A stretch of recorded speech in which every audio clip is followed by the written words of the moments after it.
Olá, muito boa noite para você que acompanha os Diálogos Cênicos. Hoje estamos começando a nossa 8ª edição, tendo como convidados o Marcelo Nini e o André Flauzino, né? E hoje a gente pretende falar aí sobre a criação, a construção da personagem, né? Antes da gente começar a bater nosso papo, eu vou, né, o Marcelo, a Angélica e o Bachito, o pessoal que acompanha já conhece. Vou pedir um pouquinho para o Marcelo falar um pouquinho dele, né? O que ele já fez de teatro, por onde ele andou, e depois o André, tá bom? Um fala, depois o outro fala e a gente começa o bate-papo depois, tá? Marcelo Nini, a palavra é sua, meu querido. Boa noite a todos vocês, mais uma vez. Boa noite a todos que estão nos assistindo. Falar um pouquinho de mim. Antes de mais nada, agradecer pelo convite, poder estar participando com vocês. É muito gostoso poder revê-los, lembrar um pouquinho do passado, né? Eu acho que durante o bate-papo é inevitável que isso aconteça, mesmo que em algum momento a gente fuja um pouco do tema, é claro. Eu posso dizer que eu comecei no teatro estudantil, fazia alguma coisa quando criança nas escolas e acho que no ano de 87, se não estou enganado, comecei no teatro estudantil através de um grande amigo, acho que todos vocês conhecem, Ulisses Rocha Franco Filho. Espero que ele esteja assistindo. E a partir daí, uma série de coisas foram acontecendo e eu fui me envolvendo cada vez mais com o teatro, até passar para o teatro amador, né? Fiz algumas montagens no Teatro Amador de Mogi Guaçu. Posso dizer que comecei a participar no teatro aqui na cidade quando ele estava renascendo novamente, né? Porque, pelo que sei da história, tivemos o TECA anteriormente, depois sumiu, aí o pessoal começou novamente esse movimento teatral na cidade. Foi quando eu ingressei no teatro estudantil, primeiramente, depois no teatro amador, como disse. Fiz diversas peças, participei de diversas montagens, entre elas posso destacar dois trabalhos bastante primorosos, né? O primeiro foi uma peça do Zeno Aide chamado Anjo da Guarda. Tivemos a direção do Paulo Manaf e coordenação do próprio Zeno, né? Foi muito importante esse trabalho com ele, porque me trouxe bastante conteúdo com relação ao tema que vamos abordar hoje, né? Lembro muito bem de algumas palavras que ele disse. Quando começarmos a falar sobre isso, direi, né, o que ele me disse. Depois também fiz um trabalho muito, muito bonito, muito bom, com o saudoso Amaury, que eu participei, eu e o Bachito, né? Foi em Sonhos de uma Noite de Verão, do Shakespeare. Muito bonito também. Foram dois trabalhos com um nível artístico bastante alto, né? Com essa peça do Amaury, nós fomos vencedores da fase estadual do Mapa Cultural Paulista, ficamos entre os 3 finalistas no estado, né? Chegamos a apresentar, acho que no Célia Helena, né, Bachito, em São Paulo, Sala de Nisfati, né, se eu não me engano. Não, foi Ruth Escobar. Perdão, Ruth Escobar, exatamente. Então foi um trabalho muito bom. Mas aqui na cidade fiz outros trabalhos. O Marcelo Soares me apresentou uma peça que eu nunca vou esquecer, foi onde eu trabalhei com o André, que foi a aurora da minha vida, né? Um marco da dramaturgia nacional. Foi muito bom, muito prazeroso, né? Fazer aquele trabalho, muito difícil, né? Um grupo muito grande, mas realmente posso dizer que o teatro ele acrescentou muito na minha formação, né, pessoal. Então, realmente eu posso dizer que eu me tornei uma outra pessoa, né, depois que eu conheci o teatro. Eu acho que, em suma, em síntese, é isso. Certo? Meu abraço a todos e que tenhamos uma boa live. Confesso que é a primeira vez que participo, tá? Estou um pouco nervoso, bastante ansioso estava até o momento, mas acredito que o teatro é feito de improvisos, né? Então, realmente não preparei nada para falar, mas vai surgindo naturalmente. Teatro é basicamente improvisação, né? Sempre trabalhei muito isso com as pessoas. Então, estou aqui, ouvindo vocês. Beleza. Agora o André Flauzino, meu amigo André Flauzino. André, o Moisés Fala, Pedro já está querido. falando aqui, ó, professor André, mito sagrado, lembro das dicas que nos deu quando apresentamos o Fantasma da Ópera. Um dos culpados por eu fazer teatro hoje. Ali Mendes, André Que Flauzino, é gracinha. fera, excelente profissional. A galera que tá, né? Que bom. Já tá todo mundo aí E- mandando abraço para você também. O Marcelo ganhou um que fofinho aqui da Débora Fraga. que graça. Então, Fredo, e o pessoal, assim como, né, o Marcelo mencionou, eu posso dizer certamente que o meu contato com o teatro desde sempre, assim, foi um divisor, né, de águas, assim, na minha vida. É, eu participei do FETEG, né, em várias montagens, e a minha iniciação teatral vem por aí. Eu acredito que o Bachito, né, vai lembrar com um pouco mais de propriedade aqui, quando nós tivemos um contato com a Tereza Cristina Coloni, né, e aí tinha aquele grupo Trem Azul.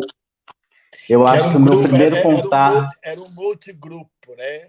Tinha tudo ao mesmo tempo. Atores, cantores, bailarinos, Sim, tudo, né? exatamente, exato. E o meu primeiro contato, então, com o teatro, né, eu acho que remonta disso, desse meu contato com o Trem Azul, nos bastidores ali, acompanhando as montagens, quando as bonecas falam, retalhos d'água, enfim, várias montagens, assim, que eram coisas autorais, né, eram coisas que a Tereza Cristina ela escrevia, e aí penso que havia também uma criação coletiva ali, um processo de oficina em que cada um contribuía com montagem de figurino, de cenário. Então, o meu primeiro contato remonta do grupo Trem Azul, e depois a própria Tereza Cristina nos dirigiu num espetáculo, se não me engano, acho que foi 85, 86, algo assim, que foi o Mãe Natureza. Foi a minha primeira participação no FETEG. E a partir daí eu fui, né, tendo contato a partir do FETEG, né? E aí depois, um tempo depois, isso veio a se misturar um pouco com a questão da sala de aula. Eu lembro que, assim, um primeiro momento, assim, de direção, né, foi quando, eu acho que em 98, eu dirigi lá no Luiz Martini o Revolução na América do Sul, com o pessoal, com o grupo lá da escola, eram alunos ainda lá do segundo ou terceiro ano, não sei, enfim, e por aí foi. São muitas passagens em peças pelo FETEG, assim, tanto como contra-regra.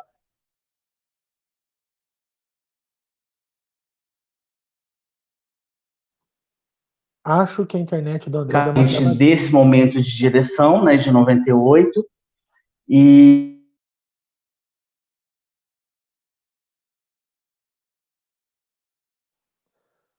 O esquema do. atuei como diretor E, inclusive, Nini, assim, as peças que eu tive a oportunidade, né, de trabalhar, né, com você o próprio Aurora, né, e Revolução, que a minha irmã, na verdade, fez, mas que eu acompanhei, assim, foi uma coisa que eu levei depois para frente, assim, eu fiz muitas montagens de Revolução, umas 3 montagens depois, fiz também umas 2 montagens de Aurora, e esses textos foram muito marcantes para mim. Inclusive, eu acho que Revolução América do Sul é um texto que, meu Deus do céu, ele poderia ser tranquilamente montado assim agora, né? Tá aí, né? É tudo que a gente está vendo aí, impressionante. A atualidade desse texto. E assim, né? Tentar objetivar aqui.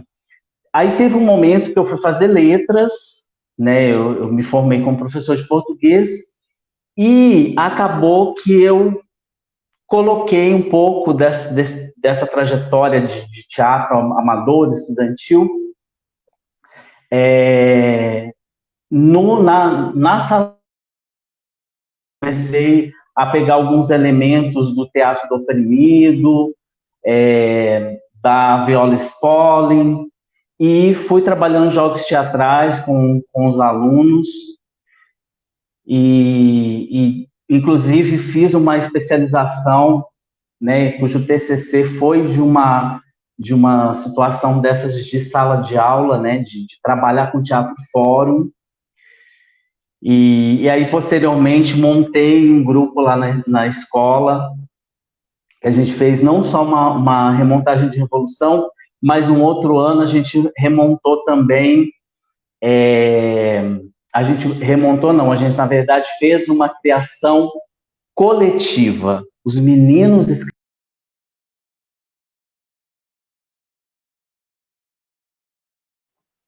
Opa, o link do André caiu. Deixa eu avisar ele aqui que é só clicar no link de novo. Já voltou. Só um segundinho. Opa, voltou, beleza. Então, e aí isso resultou numa criação coletiva, né? Que era O Mundo Não Para e Nós Estamos Crescendo. Foi uma coisa muito interessante. Depois, inclusive, vou retomar, falar sobre isso, porque tem muito sobre uma questão de criação de personagem, né? E nesse tempo todo também eu não posso me esquecer da participação que a gente teve também na montagem de Despertar da Primavera, né? Que foi quando eu conheci o Alfredo, né? Eu não posso esquecer de falar disso, né? Então, Despertar da Primavera também foi uma experiência, né? Com co-direção, com N coisas de produção, enfim. E foi inesquecível, né? Foi quando eu tive, assim, meu contato com o Alfredo, e esse texto também é um texto fora de série. Anos depois, eu vi uma montagem, um musical em São Paulo, sensacional, e, enfim, é isso. Aí eu venho trazendo essa experiência para a sala de aula. Eu tive nessa escola lá aí em Mogi Guaçu, né, que é a Escola Mira, e venho, enfim, trabalhando com isso sempre que possível, dentro de sala de aula, em alguma instância, o teatro sempre faz parte, né, do meu trabalho. Assim. Desculpa, gente, meio caótico, mas, né, eu não fiz nenhum roteiro, eu fui falando mais ou menos uns fragmentos aí de memória.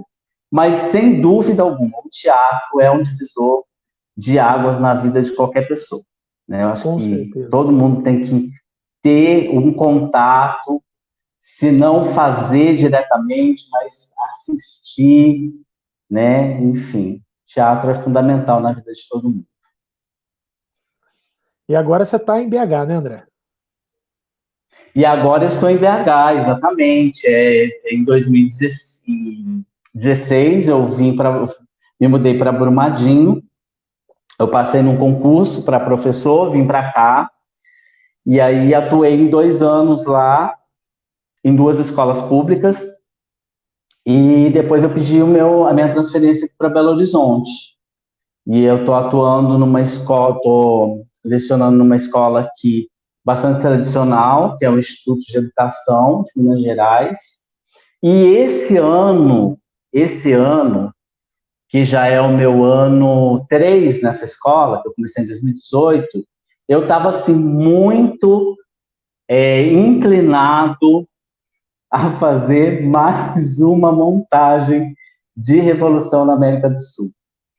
Eu até apresentei o projeto e tinha alguns alunos interessados, e a ideia era a gente, né, fazer um trabalho de mesa, a gente conversar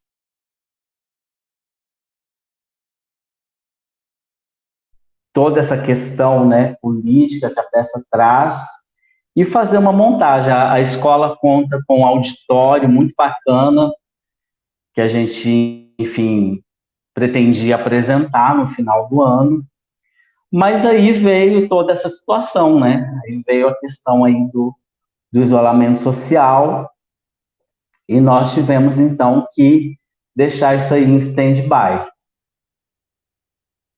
E é isso. Bom, gente, agora tema aberto, vamos falar a respeito da construção da personagem, então, o tema dessa semana. E abram os microfones e vamos embora agora. O Marcelo disse que ele queria fazer um comentário a respeito de criação, a respeito do Zeno, Marcelo. Precisa abrir o microfone. Espera aí, eu vou abrir aqui. Ai, cadê o Marcelo? Já abriu. Beleza. Não, ele fez um comentário, inclusive foi uma dedicatória que ele fez num livro dele, né? Um texto que ele me deu, né? Publicou um espetáculo de teatro, não me lembro mais, tenho guardado o livro ainda, mas na dedicatória ele colocou. Vou explicar o porquê da frase. Na montagem de Anjo da Guarda, eu vivia uma personagem que era um menor abandonado. E para quem me conhece, eu era, caracteristicamente falando, nada a ver com o menor abandonado, né? Invariavelmente, biotipo dessa pessoa é mais magro, mais franzino. Então eu não conseguia montar a personagem. Era muito difícil para mim transformar aquilo em realidade. A gente brigava muito, né? Na montagem, nos ensaios, com relação a eu montar. Numa dessas vindas dele para cá, ele escreveu a dedicatória para mim e disse: Marcelo, quando a gente acredita, todo mundo também acredita. Então, essa frase para mim pontuou exatamente, eu acho que a base de quando você monta uma personagem, né? Resume completamente, né? Antes de mais nada, você tem que acreditar. E é realmente, né, importante, porque como é que você vai convencer o seu público, a plateia, né, de que aquilo realmente é uma verdade, por mais mentirosa que ela seja, né? Ou seja, então primeiro você precisa acreditar na personagem para depois você poder convencer os outros, né? Então é isso. Então foi uma frase muito bonita, muito marcante, né? Que eu sigo até hoje, né? Quando você acredita, todo mundo também acredita. É isso daí. Eu tinha para falar nesse parêntese que eu gostaria que eu abri, né? Obrigado.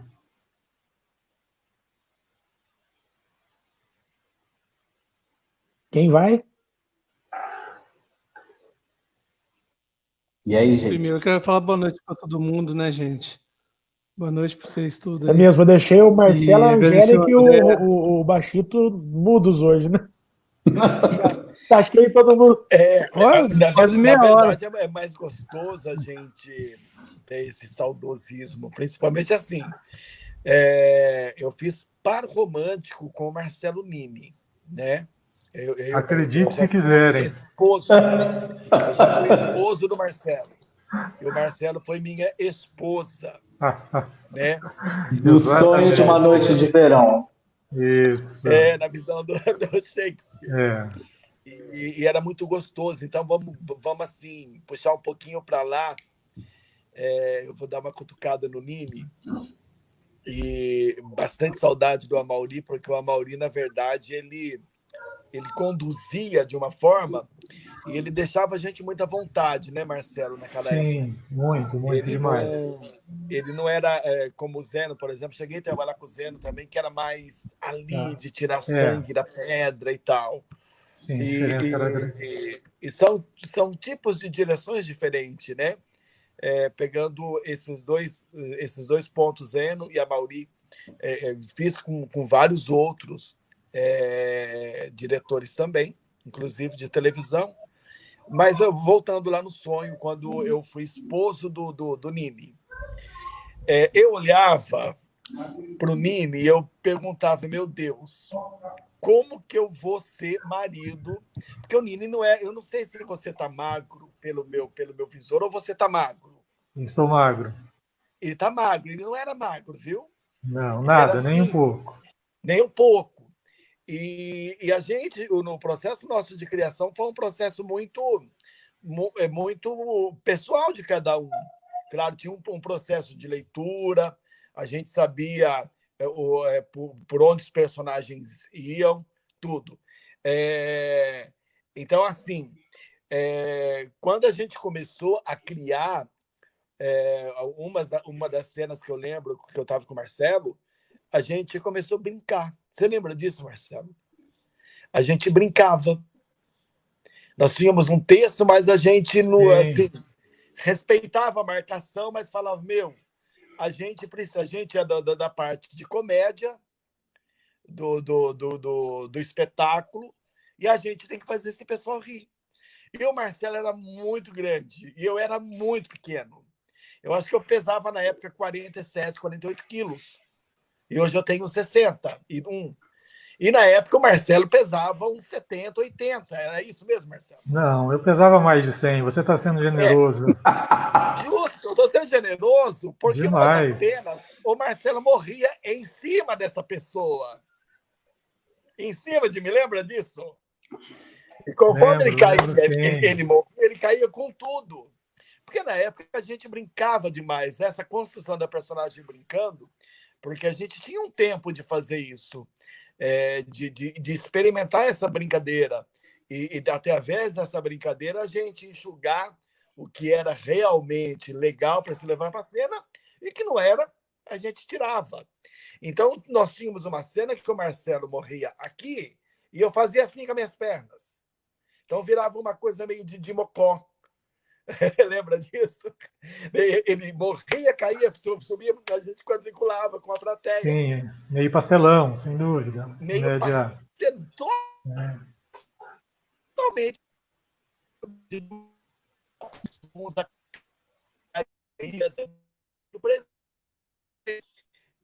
Então,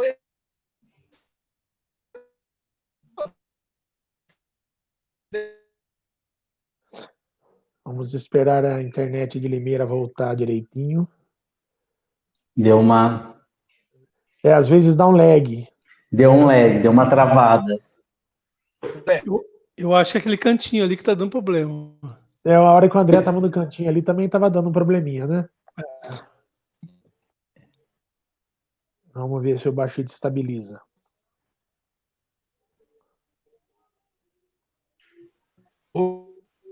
Eu acho que ele não percebeu que travou. Eu acho que vai ter que tirar ele e colocar ele de novo, Fredo. Na verdade, sendo assim, sou eu quem vai pro canto depois, né?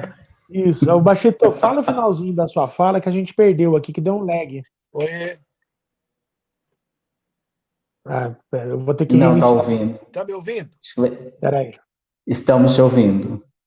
Baixito, tá me ouvindo agora? E agora? Alfredo? Oi? Tá me ouvindo? Marcelo? Agora eu tô. Estou te ouvindo, Baixito. Estou te ouvindo, pode Então, falar. finalizando lá. Então, assim, esse processo que nós tivemos no Sonho de Molho de Verão, que talvez hoje essa moçadinha que estão aí assistindo e que estão fazendo esse início, que é bem bacana, é você brincar em cima, é você todo o tempo estar brincando, estar experimentando, mas ter também alguém ali no feedback, que no caso era o Amaury, que ele ia limpando. Ele limpava, ele tirava os excessos, mas ele deixava a gente nessa criação de liberdade, né? Então, assim, eu estava comentando isso desse processo nosso, né, Nini, nessa época aí. Sim, sim. Ele usava muito a palavra generoso, eu não sei se você se lembra disso, né? Eu tive muito contato com ele, tanto da montagem como fora dela, nos tornamos grandes amigos, tive a oportunidade de viajar com ele, de assistir alguns espetáculos que ele fez em São Paulo, estávamos sempre juntos. E é isso, né? Acho que a função do diretor é justamente essa, parar os excessos, indicar complementos, e ele deixava realmente bastante livre a criação. E ela é muito importante, né? Você cercear o ator não faz bem na montagem de nenhuma personagem, né? Porque você começa a podar já quando ele está brotando, ou seja, não vai dar frutos, não vai florescer. Quando você deixa a brincadeira expandir, quem fazia muito isso era o Marcelo Soares, né? Ele levava bastante ao extremo os trabalhos que ele fazia, né? E em determinados momentos era quando eu estava dirigindo ele, era difícil conseguir achar um meio termo, né? Mas é interessante, porque ele realmente extrapolava. É como você regular o som, você vai lá em cima, volta, até você chegar no tom certo, né? Então, com a personagem, eu acredito que é isso. Você tem que deixar o ator realmente viajar bastante, entendeu? Porque nessas viagens você consegue ir aparando as arestas, trazendo ele para a linha, né? Porque o espetáculo invariavelmente dá algumas das características da sua personagem, né? Você é livre, mas você tem parâmetros para trabalhar. Então, função do diretor e realmente o Amaury, ele nos deixava bastante livre no trabalho. E uma coisa bem bacana também é o que hoje, por exemplo, talvez dentro do profissional você tem alguns mais ensaios, porque você faz 8 horas de ensaio, 7 por dia, que não era o nosso caso, e você estreia várias vezes e você não vai corrigindo muito as personagens nas apresentações. E no nosso caso era o inverso, porque a gente montava, a gente apresentava, e cada apresentação a gente ia achando uma melhora para o personagem. Então, quando a gente caiu no Ruth Escobar, que a gente foi para a final do Ruth Escobar, eu me tremia todo, porque eu falei, puta que pariu, o que é isso? E a gente trazia a parte mais gostosa do espetáculo, que eram os comediantes. Não que o espetáculo era ruim, não era. Só que assim, o povo gosta muito mais de ver 5 pessoas numa comédia do que ver lá os românticos, que são tudo uiuiui, os reis, uiuiui. Então, quando a gente entrava, o ritmo do espetáculo, ele subia. E a gente percebia isso. E a gente entrava com esse intuito, né, Marcelo? Assim, vamos entrar para acabar mesmo. Vamos pisar para acabar. Então, quando a gente entrava, a gente sentia que mudava. A gente sentia que a plateia mudava. E a gente também tinha esse tempo de se corrigir. Então, quando a gente chegou no Ruth, a gente, acho que depois de umas 6, 7 apresentações, foi isso não? 8. Eu não sei se foram tantas, né? Porque nós estreamos, fizemos uma série de apresentações aqui, depois fomos para Mococa, né? Acho que voltamos a apresentar. Sim. Mas eu lembro que o Amaury foi para o Ceará, se eu não me engano, trabalhar numa campanha publicitária lá e a gente acabou ficando sem direção no período que antecedeu a apresentação, né? Em São Paulo. Então acabou quando nós entramos em cena, a gente estava num ritmo diferente daquele concebido, né? Então, todo mundo estava abaixo, né? E foi uma das críticas, inclusive, do corpo de jurados, né? Quando a gente acabou. É claro que você se lembra, eu fazia o papel de auxiliar o Amaury na direção, né? Mas a presença dele mudava todo o contexto, né? Então era difícil, nós éramos em várias pessoas, inclusive tínhamos alguns personagens, alguns atores que participavam de uma apresentação e outro assumia em outra apresentação para dar espaço para todos, né? Então era difícil lidar com todas essas pessoas e, querendo ou não, com todos os egos, né? A gente que faz teatro tem o ego bastante elevado, né? Então fica difícil trabalhar.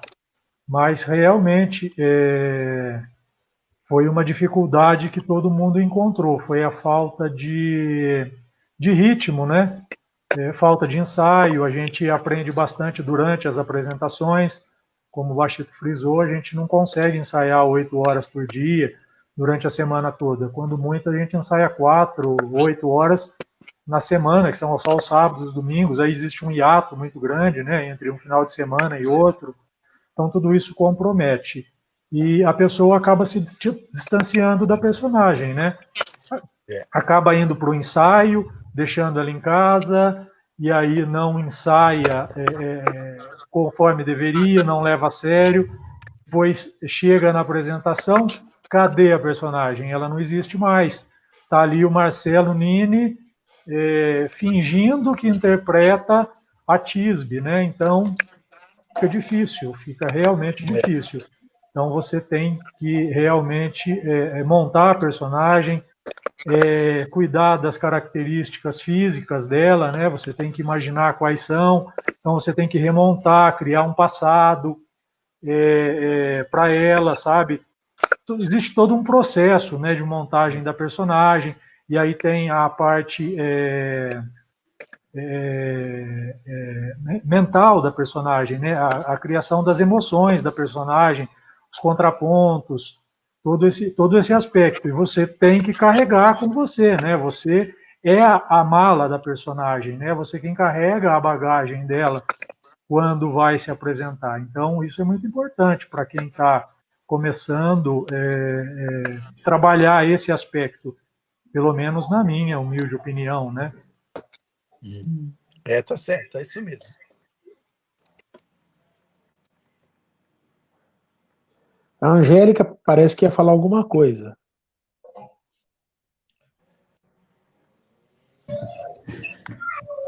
Não ia falar nada. Eu tive a sensação, a hora que começou, que você ia falar alguma coisa, não sei porquê. Não, minha respiração tá forte hoje, não sei porquê. Não, se quiserem eu falo, eu tenho uma experiência um pouco radical, né, com construção de personagem, né? O Antunes, ele foi conhecido pela técnica de construção de personagem dele, é um pouco cruel, mas é um pouco necessária também, depende muito de pessoa para pessoa, né? Cruel, como eu falo, não é de bater, né? Que ele tem a fama, né? De que bate em ator. Ele tem os passados dele, mas não foi comigo, né? Mas ele usa muito o ser humano em questão. E eu lembro quando eu cheguei lá, que ele falou que eu era uma atriz paroquial, né? Para dizer que eu era uma atriz caipira. Ele falou que ia ter que desconstruir o meu ser humano, porque eu não sabia ser humano, né? Então ele mexe muito com esse lado para a construção de personagem, a gente ter esse conhecimento humano primeiro, conhecer o ser humano para depois representar qualquer tipo de ser humano, né? Esse ele falava que era a base. Então eu tive um personagem, né? Eu tive tanto a Madame Crisálida, da falecida VaptVupt, que eu fiz com ele, do Nelson Rodrigues, que foi a primeira construção com ele, que foi uma construção mais clássica, né? Ele ia falando, ele ia marcando, era uma coisa mais sossegada.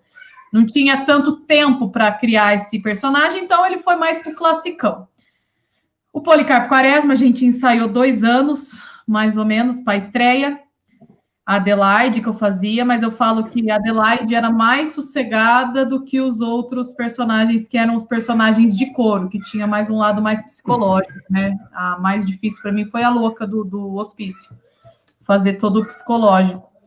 Mas o meu ensaio para o Preta Porter, a Linda, que surgiu a Linda, que hoje é o meu monólogo, ele que começou a me dirigir. Foi aí que ele me pegou para desconstrução. Aí eu era das 11 da manhã, mais ou menos, ensaiando, até mais ou menos umas 6, 7 horas da noite. Todo dia.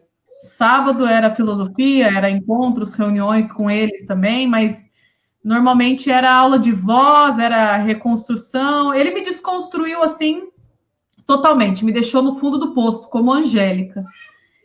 E ele começou a dar o caminho, mas na verdade quem achava o caminho, na verdade era eu mesma.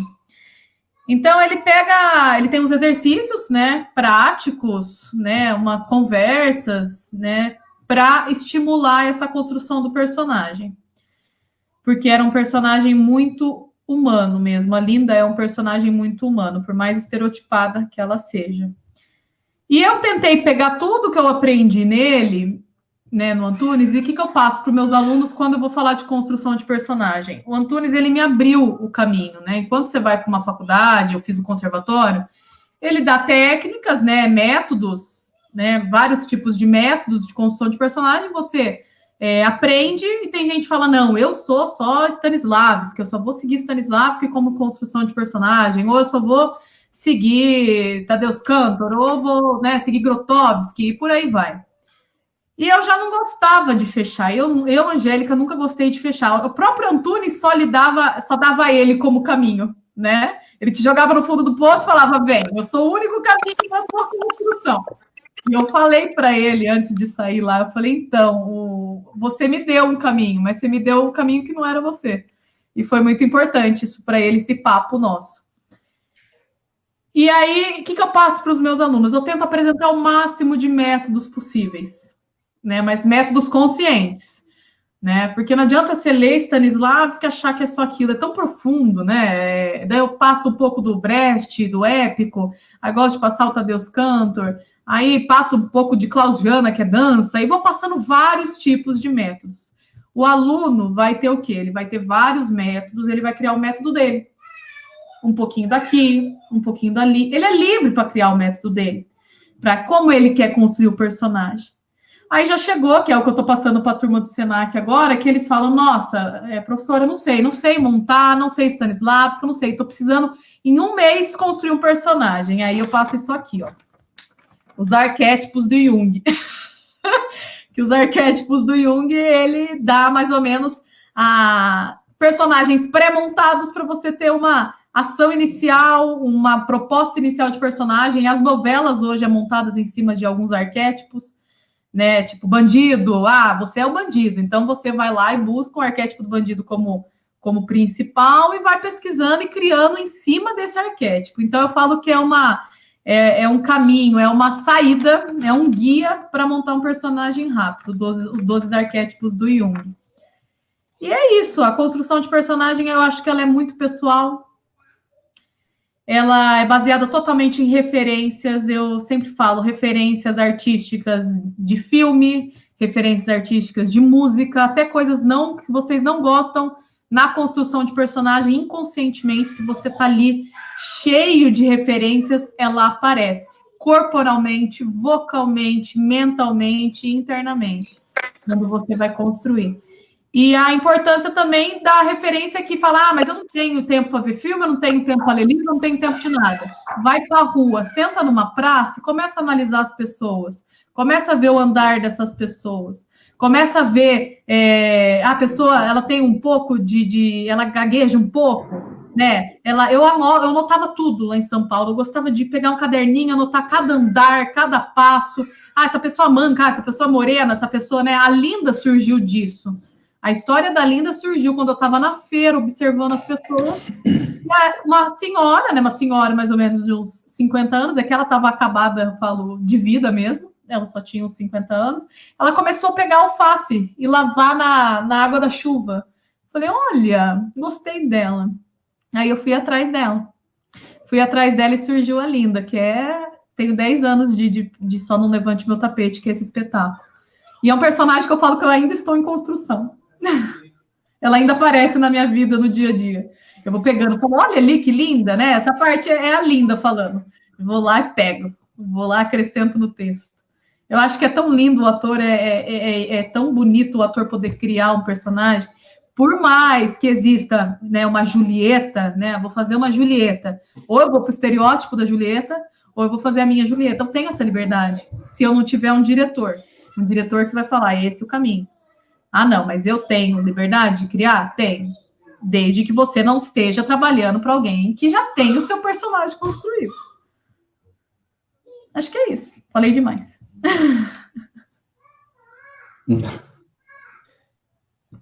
Não, é bem isso, sim, Angélica. Eu acho que falando de uma forma bem, assim, genérica, vamos dizer assim, eu acho que o teatro, né, enquanto arte, ele nos proporciona o contato com o humano, né, na sua maior amplitude, assim. Pensar, assim, que eu, potencialmente, enquanto humano, eu poderia ser qualquer coisa. Eu posso ser tudo. Posso ser um garoto de rua, né? Eu posso ser uma pessoa trans, enfim, N situações que potencialmente qualquer pessoa pode ser, né? Então, acho que o teatro ele é tão rico porque ele proporciona que você mergulhe dentro de você, né, numa investigação, né, de uma forma assim, como que eu reagiria, né, se eu estivesse dentro dessa situação, deste personagem, desse ser humano, vivenciando aquilo que está ali pautado pelo texto, né, desse personagem específico. Então, a partir daí, eu acho que, né, aí você tem N construções, né? Você pode criar uma empatia com a personagem. Bom, eu não tenho lugar de fala, eu não vivi isso, mas como seria? Então, aí vem a questão do laboratório. Sim. Né? Vem a questão do laboratório que o Boal colocou. Por que veio esse termo laboratório? Né? Porque o Augusto Boal, a formação dele foi em química, né? Ele era químico.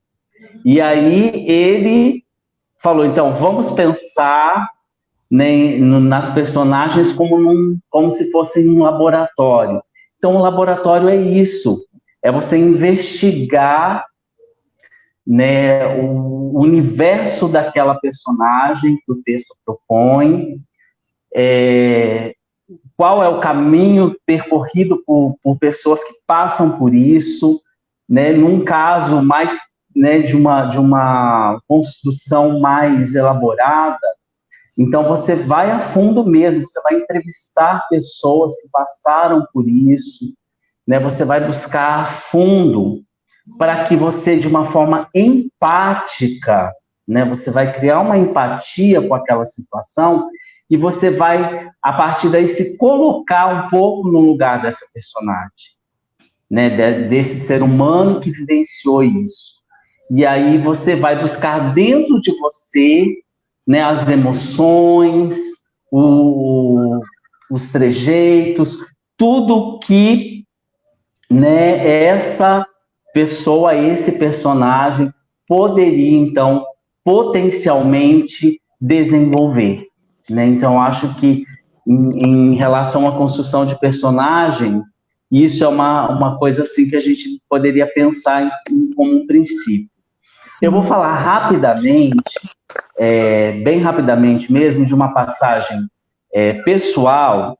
Em 2017, eu fiz um curso livre de teatro aqui em Belo Horizonte, com a companhia, com a Cia Luna Luneira. é uma companhia de teatro que tem aqui, que eles já têm um repertório, eles já têm várias peças, enfim. E eles têm um laboratório de criação e eles proporcionam esse curso livre de teatro para pessoas, tanto que iniciantes, quanto pessoas que já tiveram algum contato com o teatro, mas que gostariam de ampliar essa experiência.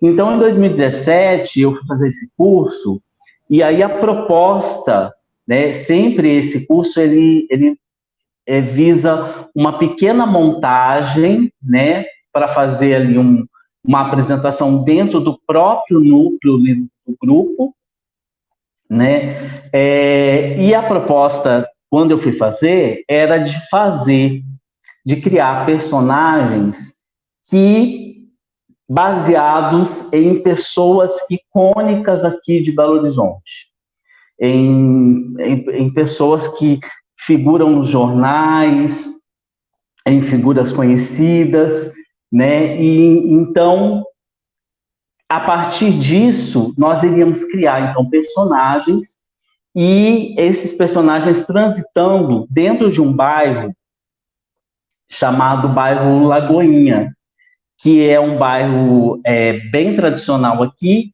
e que está passando por um processo de degradação.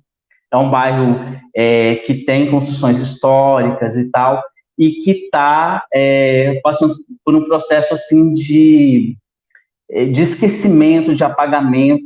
Então, essas personagens iriam transitar ali. Então, a dramaturgia vai sendo construída ao longo dos ensaios, né? A técnica utilizada é contato e improvisação, que é uma coisa mais de teatro físico, vamos dizer assim. A partir do movimento, a partir da interação do movimento entre, né, as pessoas do grupo, e que vão surgindo, então, as ideias para o texto, né, para a montagem, e as personagens vão desabrochando ali. Então, cada um pensou ali numa personagem icônica e tal, e no meu caso, né, eu pensei numa figura aqui da cidade, que é o Ed Marte, que ele é um cara não binário, ele se declara não binário, ele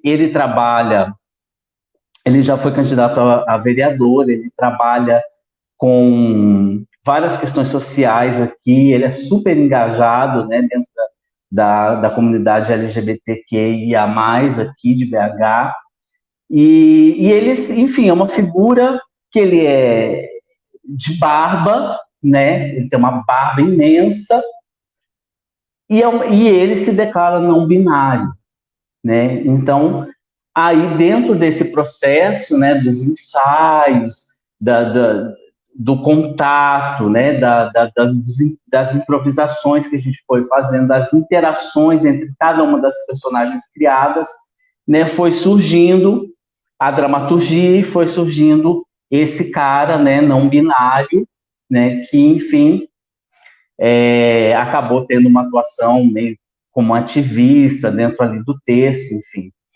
E foi muito interessante essa experiência de teatro físico, do contato e improvisação, né? Então, eu acho que, se não me engano, o Grotowski, ele fala muito sobre isso, né?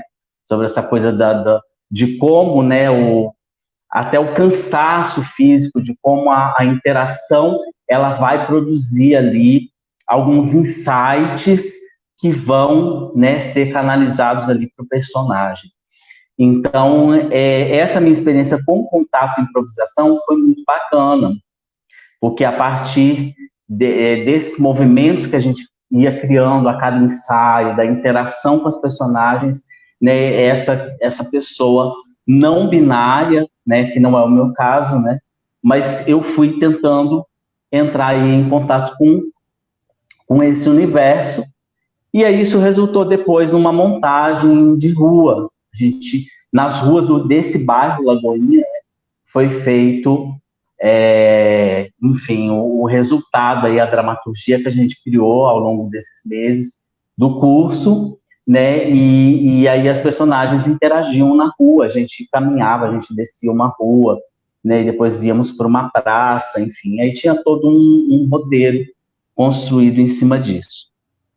Mas, enfim, basicamente é essa questão, né? De você buscar no real, né? No que as personagens concretas, né, que já existem, no caso esse cara não binário, ele existia, você buscar aí uma interlocução, né, do que você tem enquanto elementos, né, humanos seus, que você pode emprestar para ele e vice-versa nesse universo. Então, basicamente, foi essa experiência. É legal, é que senão eu perco o fio da meada. Quando você fala do laboratório, a gente tem um grande erro com os nossos atores, né? Eu falo assim, quando a gente dá aula. Porque o laboratório, ele não é... Eu cometi esse erro mesmo em São Paulo. Porque falavam, não, você vai fazer um drogado, então você tem que se aproximar do drogado. Daí você falava, nossa, então eu tenho que me drogar, né? Para parecer um drogado, né? Eu tenho que ter o máximo de vivência para fazer aquele personagem. Aí eu fui percebendo que não, você tem que realmente pegar tudo que você tem de você, ir atrás de pesquisa, ir atrás da observação, né? Para você se aproximar sem precisar fazer aquilo. Quando o Antunes me deu um personagem no Preta Porter de prostituta, eu virei para ele e falei assim, então, não vai rolar. Por quê? Porque eu pensei que eu ia ter que me prostituir para chegar no que ele queria. E foi engraçado que ele falou, você é muito burra, né? Você é muito burra, vai para Augusta, mas vai com caderno, não vai para dar, né? Ele falou para mim. Aí eu falei, beleza, vamos lá então. E eu fui, entrei em prostíbulo, conversei, mas foi tão rico para mim aquilo, que enquanto eu fui colocar em cena, eu não precisei pensar para construir. Aquilo foi, sabe, de tanto conversar, de tanto entrevistar, de tanto, sabe, observar, o negócio flui. O negócio vem porque você se apropria daquele personagem, daqueles personagens e cria o seu, sem precisar chegar no extremo, sem precisar beber para fazer um bêbado, para, eu quero sentir o que o bêbado sente. Não, não precisa. Observa. Então é muito legal você falar do laboratório, porque eu errei, mas muitos atores erram.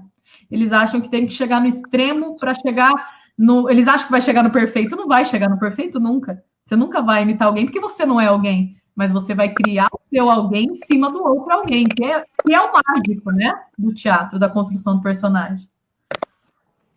E é muito interessante ver o que você fala, Angélica, linkando com o que o André falou, e respondendo um pouco a pergunta do Adiel, que ele fala, poxa, não tem como fazer uma construção de personagens sem citar Stanislavski e sem citar a fé cênica. Que diabo que é essa fé cênica?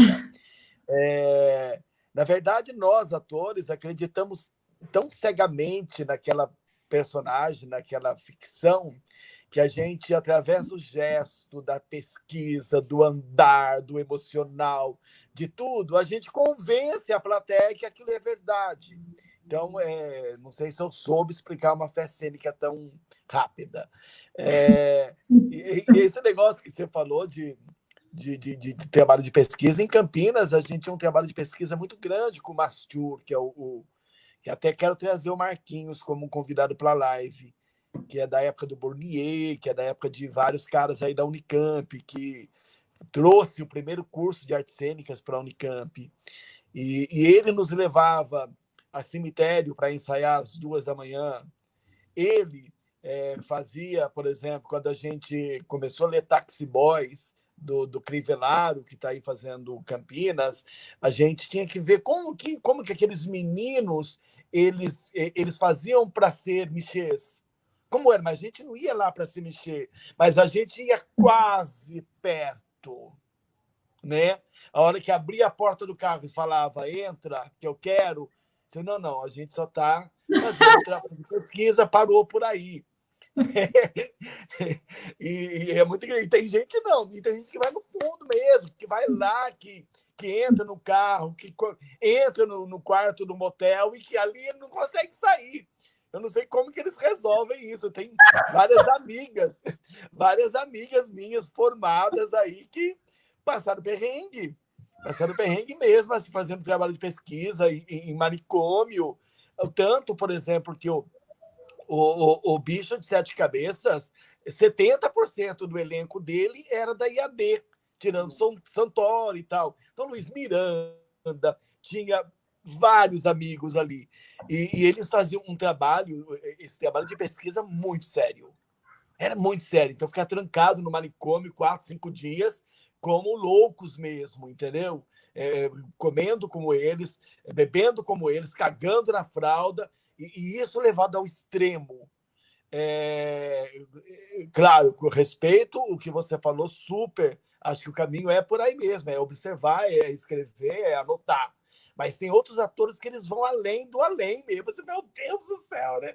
É que o filme, né, Bachito? O filme, ele é uma interpretação um pouco mais extrema, né? Você vê pela Fátima Toledo, quando ela vai fazer o treinamento para ator de cinema, ela é cruel também. Se precisar, ela bate para você chegar e faz um Grotowski ali na prática, né? A exaustão realmente para chegar, é um lado totalmente psicológico. Eu acho que o cinema pede um pouco mais disso, porque o cinema pega muito a expressão. O teatro a gente está um pouco distante ainda. Por mais que seja ao vivo, não dá para voltar a câmera, né? Que também eu acho que precisa ser visceral de qualquer forma. O cinema, os diretores são muito exigentes, porque o cinema é o diretor que aparece. Né? E você, como ator, tem que estar ali na linha de frente com todas as emoções afloradas e pequenas. Né? E pronto a qualquer momento. No ação, você tem que estar ali. Né? Você tem que reviver muito assim, morte da sua mãe, entendeu? E volta. É legal você falar esse negócio da morte da mãe, porque entra no que o Adiel falou do Stanislavski, né?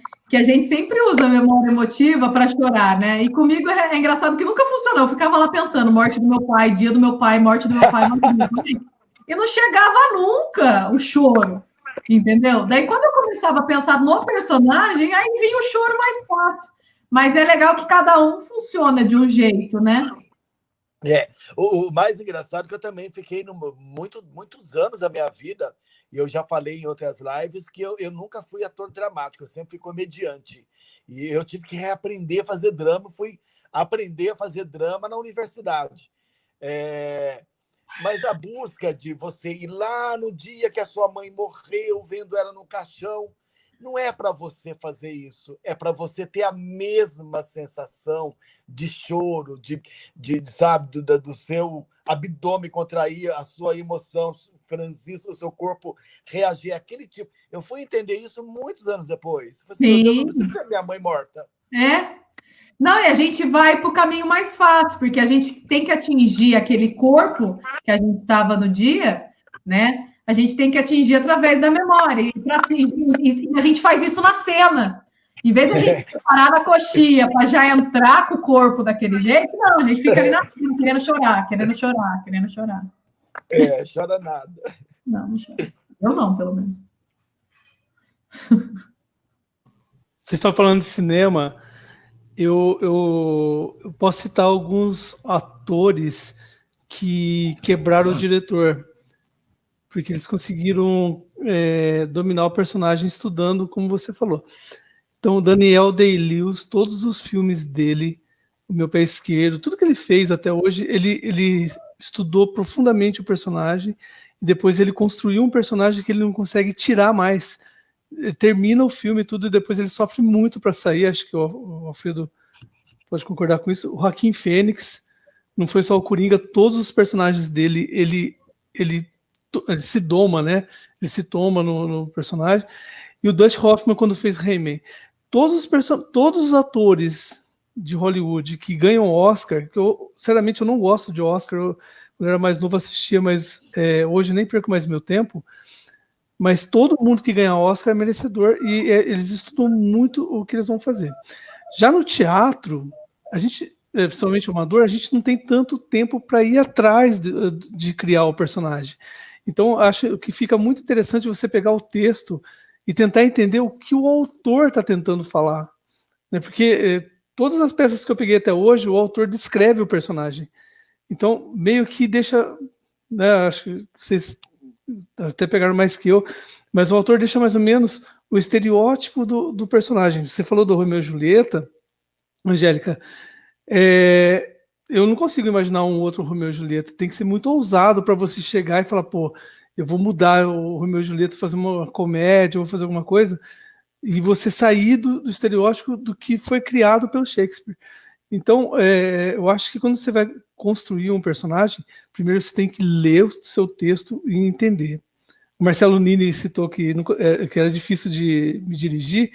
Ele sofreu muito mais em cena comigo, porque eu nunca decorei texto, né, Marcelo? E vivia dando piscadona para ele. Vai, Marcelo! Você não chegou a trabalhar com o Marcelo e Sizomar ao mesmo tempo, não, né, o Marcelo Nini? O Nini? Sim, Ixi. Lógico. Cuca fresca, filho. Sim. Você tá com a peça do Escada do Sucesso, nós três juntos. Nós só não fizemos uma peça juntos que o Sizomar não aceitava fazer infantil, né, Marcelo? No Misterioso Caso do Queijo Desaparecido ele não quis fazer. Mas o resto a gente fez tudo junto. O Adiel tá comentando aqui, olha. Ele diz o seguinte: Angélica, você lembrou de uma fala de Fernando Montenegro. O ator só começa a criar e entender a sua criação quando chega à exaustão do seu processo. Ou seja, quando já está muito cansado.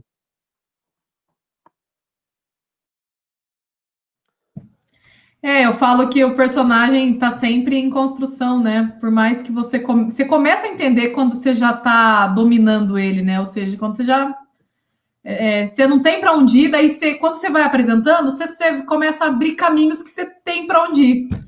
A gente estava. Vocês estavam falando, eu tô quieto desde que começou aqui. Então né? fala. Não, mas é só um comentário mesmo.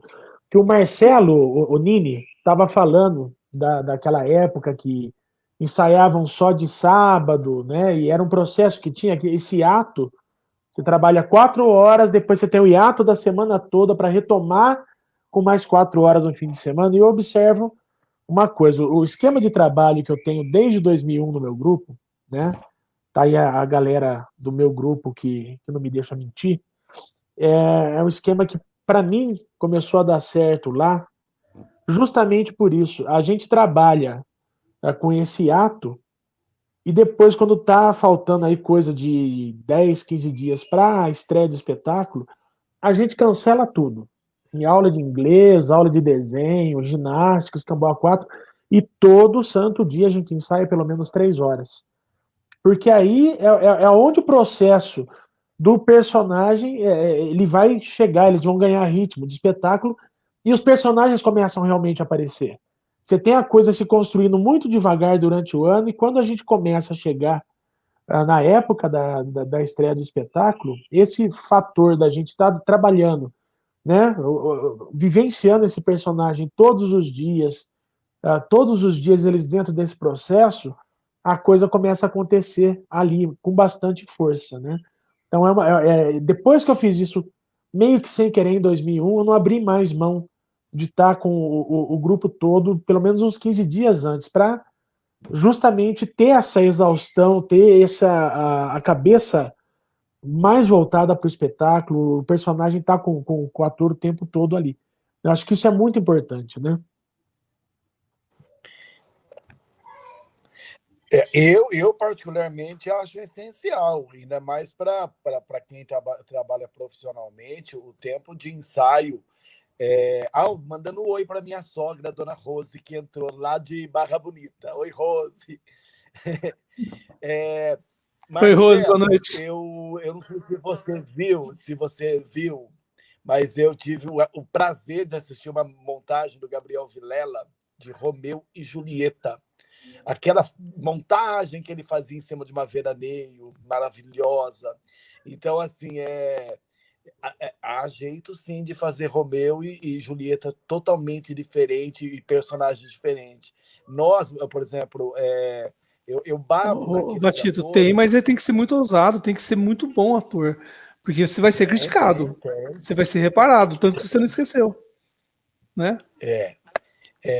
Eu acho assim que eu babo um ovo total para Viola Davis. Eu não sei se vocês assistem ela naquele seriado que ela faz, Como Prender um Bandido, eu não lembro em inglês. Meu, como ela consegue. Ela consegue ser feia, ela consegue ser linda, ela consegue ser fina, ela consegue ser brega, ela consegue ser tudo numa personagem só. Então, assim, nós, atores, eu estou em busca dessa coisa de emprestar o meu corpo para um empresário, ou para um bandido, ou para um mendigo, ou para um horroroso, ou para um lindo, para um brega, para um chique. Eu busco isso como ator. Tento buscar meu tempo de estudo para isso. Então, a construção da personagem é essencial. Tudo isso que a gente está falando e que o André falou da construção dele, do teatro de rua, com a Angélica, que passa por Antunes, que, porra, meu, foda, meu. Aguentar o Antunes não deve ter sido fácil, não. Eu fiz 2 semanas com o louco do teatro do Teatro Oficina, o Zé Celso, eu quase enlouqueci. Falei, meu Deus, não é esse teatro que eu quero para minha vida. Mas eu aprendi também, falei, meu Deus, como ele é bom, como ele consegue com esse ritual, com essa orgia, com essa coisa toda que ele põe ali, ele consegue tirar cenas que são inacreditáveis. Então é um processo dele, como tem um processo do Antunes, como tem um processo do Zeno, como tem um processo do Amaury, e o processo da Isabel VII no Café, que ela levava a gente ao extremo do extremo, que a gente começava a chorar. E a partir desse choro que começava a criação. E vai colocar isso na cabeça de amador da época, que isso era um processo de criação. A gente não tinha... É engraçado vocês falarem do Gabriel Vilela. Eu fiz uma oficina com ele, né? Fiz uma oficina que eram 4 meses com ele, lá no Teatro da Globo. E a Teuda Bara, que fazia a ama do Romeu e Julieta dele, ela estava com um pino na perna. Ela não ia poder fazer a apresentação. Era tantos anos de Shakespeare, eles iam fazer uma temporada. E eu fazendo, ele falava assim para mim: você vai ser minha Teuda Bara, você vai ser minha ama. Eu falava, tá brincando comigo, né? Eu não vou dar conta. A Teuda é uma força da natureza, gente. Então, eu vi ela recentemente no palco, fazendo um monólogo. Essa mulher, lá no galpão. Ela é lá no galpão Sinuoso. Essa mulher é uma força da natureza. Não, e ela é amo de paixão. Então, André, ela tem uma vivência e ela criou uma ama, assim, ícone mesmo. Quando ele falava isso para mim, eu já ficava com medo, porque eu falava, eu não dou conta de fazer isso. Ele foi um dia no Antunes e falou assim: Angélica, você vai me emprestar por 3 meses para a temporada para o Romeu e Julieta. Eu falava, eu apertava, o Antunes falava, por favor, você não me empresta. Eu não vou dar conta disso. Porque depois acaba a carreira, né? Você vai construindo alguma coisa, daí você faz uma bosta, acaba a carreira. Eu fiquei com medo de aceitar. Aí, no fim, não sei o que deu lá, ele ficou bravo comigo. Eu falei, não vou fazer. Por quê? Porque quando a pessoa ela é tanto personagem, é dela o personagem, você entendeu? E ele não queria que eu construísse o meu.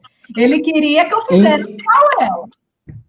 Inclusive, o Galpão, agora nessa época da pandemia, eles disponibilizaram um espetáculo chamado Nós, que tem a Teuda, que assim, né, é lógico que, enfim, teatro filmado não é a mesma coisa, mas para a gente ter uma noção do que é, né, esse processo todo, eu posso até deixar depois aqui embaixo, no comentário, o link, porque realmente vale muito a pena, um espetáculo assim, sensacional. Ela está completamente integrada ali no galpão, né? Ela faz uma sopa em cena, depois essa sopa ela é distribuída para as pessoas que estão na plateia, né? Eu tive a oportunidade de ver esse espetáculo aqui em BH, e é sensacional, porque tem aquele cheiro maravilhoso, né, da sopa, e ela é uma coisa assim, é uma força essa mulher. Eu sou completamente apaixonado. Manda o link no chat privado que eu coloco sim, um banner depois também aqui no final, tá? E tem beleza, eu vou te mandar. O Romeu e Julieta também se encontra na íntegra. O que eles fizeram lá no Teatro do Shakespeare mesmo. Você consegue sossegado. Vocês vão ver que é primoroso o que ela faz. Globe Theater, né? Se não me engano, Globe Theater, uma coisa assim. Inclusive, Cláudio Botelho e o Charles Miller disponibilizaram o Despertar da Primavera Musical do Rio de Janeiro. Ah, sim, vi 5 vezes. 5 vezes em São Paulo essa peça. Sensacional, maravilhoso. Não é a mesma coisa, porque os atores ficam pequeniníssimos, assim, você tem até raiva. Sim, menino, você não tem noção. É um negócio, assim, impressionante, né? A força desse texto, né, do P.D. King. Como que é uma coisa realmente atemporal, né? O Cláudio Botelho, hoje com o Miller, eles estão dirigindo bastante coisas bacanas de musical. Eu assisti Chico Buarque 90 Minutos, que até acabou aí em BH, né? Depois né? Eles vieram do país lusitano, caíram em BH e foram falar mal aí de uma política da época. E o Chico Buarque, claro, né, que ele é todo querido, proibiu o espetáculo. Ele, Cláudio Botelho, infelizmente, de direita, né? Ele foi defender uma ideologia aí, né? Não pegou muito bem a coisa. Mas muito linda, assim. A gente tem várias coisas hoje postadas, bem bacanas para ver. Uma pena que se tivesse uma tela gigante, quem tem é o Alfredo, né? Gigantesca, assim, a gente podia assistir juntos. Né? Realmente, o teatro filmado, ele perde muito, né, gente? Não tem jeito. Eu tenho desenvolvido uma maneira de gravar meus espetáculos para ter guardado, mas aí é uma coisa que, mesmo com 3 câmeras, 4 câmeras, colocando o boom, né, o microfone super cardioide na beirada do palco para pegar bem o áudio, mesmo assim, não tem a emoção do momento, não tem nada do teatro para valer, né? Melhora para assistir. Não, a partir do momento que é filmado, já não é mais, né, Fê? Já não é mais teatro, né? Vídeo, né? A experiência da caixa, né? Daquela caixa mágica de você chegar, né? E usufruir ritual, aquilo, né? É o único. É o único. Não tem. A experiência do teatro é uma coisa que não passa para o vídeo em absoluto. Assim. É engraçado que o Nini foi, em 91, quando eu comecei a fazer teatro, o Nini foi monitor, junto com o Paulo Manaf, o Márcio Américo, a Iva. Eles corriam as escolas, né? Cada escola tinha seu monitor, o meu era o Márcio Américo, inclusive, mas às vezes iam os 3, às vezes o Cristiano aparecia, o Raul Otávio, era, putz, que galera. E quanto aprender ali, né? E eu lembro do Nini falando para mim do ritual do teatro, porque eu tinha umas ideias meio bestas de jogar uma música de 3 minutos antes do espetáculo, tudo, e ele falando justamente desse ritual, de se criar o clima, falando da caixa. É engraçado a gente tocar nesse assunto com você aqui, né, Marcelo? Bom, é legal. Interessante. Mesmo porque eu não consigo lembrar de tudo, né? Mas algumas coisas vão reavivando aqui na mente. O comentário que o André fez é muito importante, né? A filmagem de um espetáculo, ela serve depois para como recordação, lá na frente você vê nostalgicamente, mas ela perde a essência, né? Teatro é teatro, filme é filme, televisão é televisão, né? Cada um no seu quadrado, eu acho que é mais ou menos por aí. Não acho que sirva como parâmetro para análise, nem para orientação dos atores, você filmar e depois querer mostrar erros. Eu acho que tudo isso se dá realmente nos ensaios, né? Se a gente falar do ator se preparando para um filme, é uma coisa, se preparando para a TV é outra completamente diferente, e para o teatro é exatamente a mesma coisa, né? Cada um no seu lugar. Eu não tenho experiência nenhuma com cinema, muito menos com televisão. A pouca experiência que eu tenho realmente se resume ao teatro, né? Acredito que deva haver preparação completamente diferente, porque a gente sabe como funciona o cinema, são gravadas frações, né, do todo, né? Então deve ser muito difícil, né? Porque é como incorporar ali, baixar o santo, né? Vamos rodar, de muito repente gostoso, você mas tem é que uma começar. chatice, viu? Exato, é bastante diferente, né, da apresentação, porque você entra em cena e tem toda a trajetória do início até o final do espetáculo, né? O cinema não. Você começa gravando o final, depois você vem para o início, roda uma cena no meio, aí exige-se outro cenário, outro ambiente, ou seja, outro tempo. Então, são momentos diferentes, inclusive na própria vida do personagem, quando o filme não se dá, a ação não se passa em 24, 48 horas, às vezes tem um desenrolar de anos, né? Você tem que interpretar várias fases da mesma personagem. No teatro, mesmo que isso aconteça, né, é instantâneo. Então é mais fácil de você trabalhar, realmente você se manter conectado à personagem, né? Que é o lance de concentração. Mas voltando um pouco aos comentários, né? A Angélica falou mais no final, depois do que ela disse. O Bachito também fez um comentário, acho que o André, da palavra, o ator tem que ser um observador antes de mais nada, né? E isso é importante, importantíssimo, né, na formação de quem tem pretensão de se tornar um ator.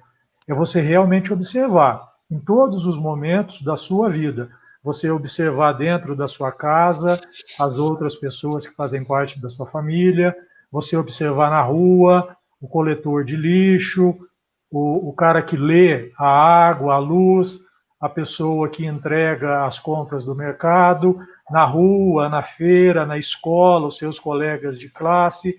Então, para você conseguir depois compor, você sempre vai buscar na sua mente, né, essas figuras que você observou durante a sua existência até aquele presente momento, né? E são com esses fragmentos que você acaba montando uma personagem e ela acaba sendo única, como a Angélica disse, você não consegue interpretar como a outra pessoa, cada um interpreta uma personagem da forma como ele é, né? Porque você está emprestando o corpo, podemos esquecer disso. Você simplesmente não desliga o botãozinho Marcelo e liga o botãozinho da sua personagem e se transforma em outra pessoa. Não, a personagem ela é composta de várias observações que você fez, certo? Daquilo que o autor te deu como dica, daquilo que você trabalhou, daquilo que você pesquisou. A pesquisa é muito importante, realmente a gente não precisa viver. Por exemplo, você tem 20 anos e vai interpretar uma pessoa de 60, você não viveu os outros 40 anos ainda, ou seja, você não passou por esse processo. Mas você pode observar as maneiras, os trejeitos de uma pessoa de 60 anos, certo? Tentar imaginar esse processo de envelhecimento que ele traz para o seu físico, né? Quantos anos isso pesa fisicamente numa pessoa, certo? Talvez seja mais fácil você interpretar um adolescente sendo mais velho, tá certo que você não tem a mesma mobilidade, a mesma agilidade, mas você já teve a experiência de ser um adolescente, ou seja, você tem memórias disso, fica muito mais simples. E é por isso que eu digo que a observação é muito importante, porque você pode interpretar também uma pessoa mais velha observando-a, certo? Não significa que você vai conseguir ser velho antes do tempo, ou seja, não vai ser bebendo que você vai interpretar muito bem um bêbado, vai ser observando, né? Como disse a Angélica. E então eu creio que na composição da personagem é de suma e extrema importância observar. Quero mandar um abraço para o Rogerinho, que deu um oi para a gente, Rogério Silva. Um abraço para o Diego também, saudade desse pessoal. Gostaria de vê-los assim que possível. Tá? Ô Marcelo, complementando um pouco o que você está falando, né, e eu aproveito aqui para, né, fazer um agradecimento, né, aqui a público por ter conhecido o Augusto Boal, né, através de você. E o Boal, ele traz muito isso, né, do teatro, desmistificando um pouco o teatro, trazendo o teatro para a vida cotidiana. Então, para o Boal, né, o teatro é a vida. A vida ela se tem uma amálgama, né, da arte com a vida, né, porque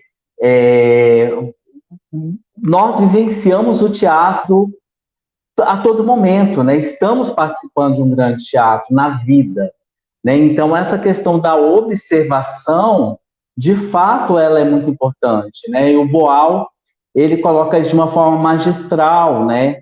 Em todo o seu processo, né, de construção ali do teatro do oprimido, quando ele fala do teatro fórum, né? Que o teatro fórum é uma coisa sensacional, porque dentro de uma dinâmica quase que de psicodrama, né, ele te coloca, né, como um protagonista. Então ele faz uma cena lá de improvisação e depois ele joga para a plateia, né? Então para-se num determinado clímax daquela cena, num ponto em que a personagem, o protagonista, ele tem que tomar uma decisão, e aí joga-se para a plateia. Então, o que você faria? Né? Como você completaria isso? Como você agiria? Então, isso é muito assim, você mobilizar realmente, né, não só a experiência de cada pessoa, mas toda uma questão de vivência cotidiana. Né? Então, eu acho que aqui, eu venho aqui exaltar e glorificar aqui o trabalho do Boal, né? No Teatro do Oprimido, no Teatro Fórum, do Arco-Íris do Desejo, tudo que ele propõe como uma coisa assim fundamental, eu acho, para a formação de qualquer ator. Né? Eu acho que os jogos teatrais que ele propõe, a questão do Teatro Fórum e o Teatro do Oprimido, que hoje, né, nesse atual momento que a gente está vivendo,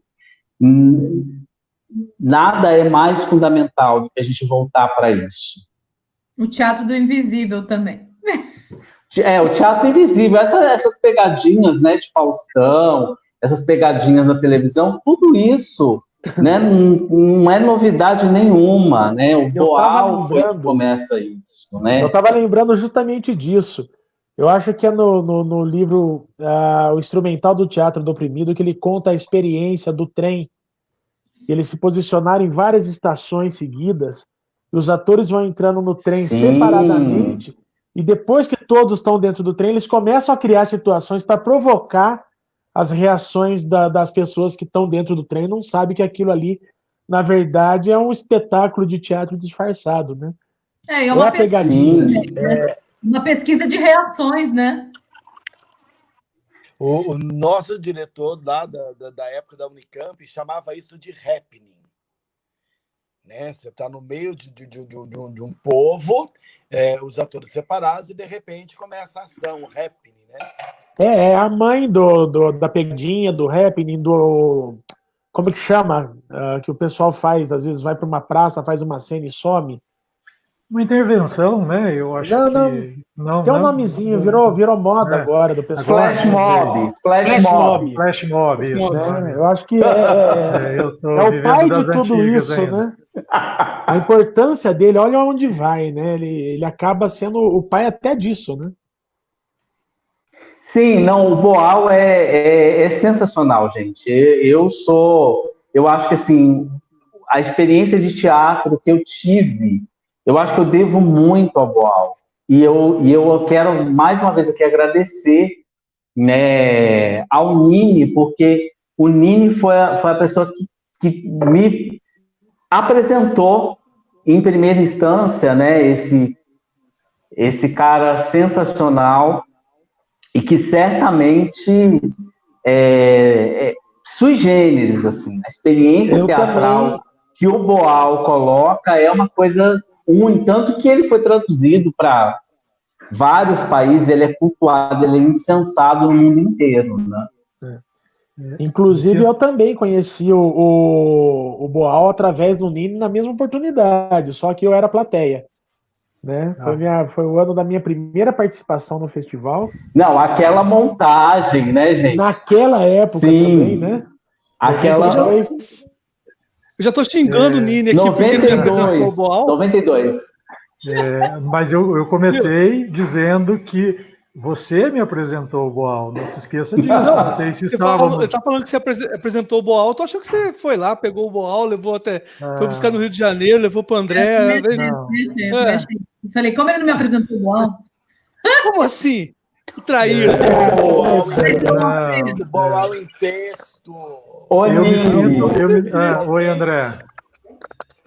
Pode falar. Não, aquela montagem de revolução, simplesmente assim, eu acho que foi, né, um divisor de águas, foi uma coisa assim, realmente incrível, porque você usou todos os elementos ali, a coisa do Coringa, né, de você usar um cenário único e você conseguir fazer vários climas, vários cenários, assim, com poucos elementos, utilizando aqueles caixotes de feira, né?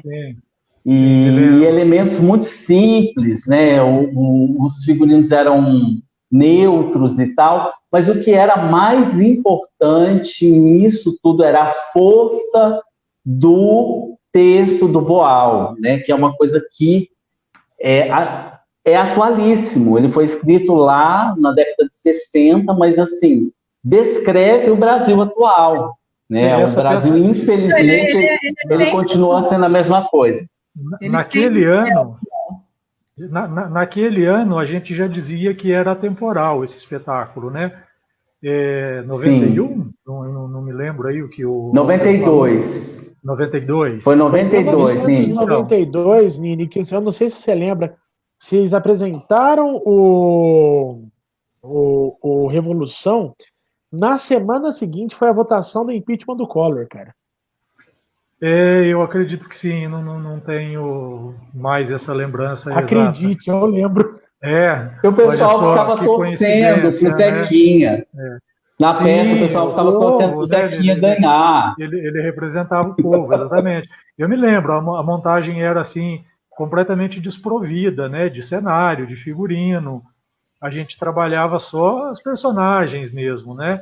É claro que dentro das nossas limitações, não resta dúvida, eram todos praticamente iniciantes, mas conseguíamos mostrar um pouco do trabalho do Boal. A peça retratava o Brasil naquela época, retrata, ou seja, ainda hoje, ou seja, não evoluímos muito nesse aspecto, né, do povo e dos políticos.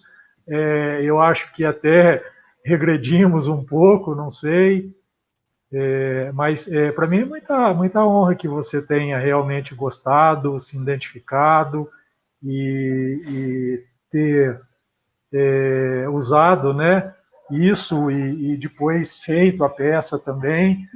Agradeço aí pela lembrança.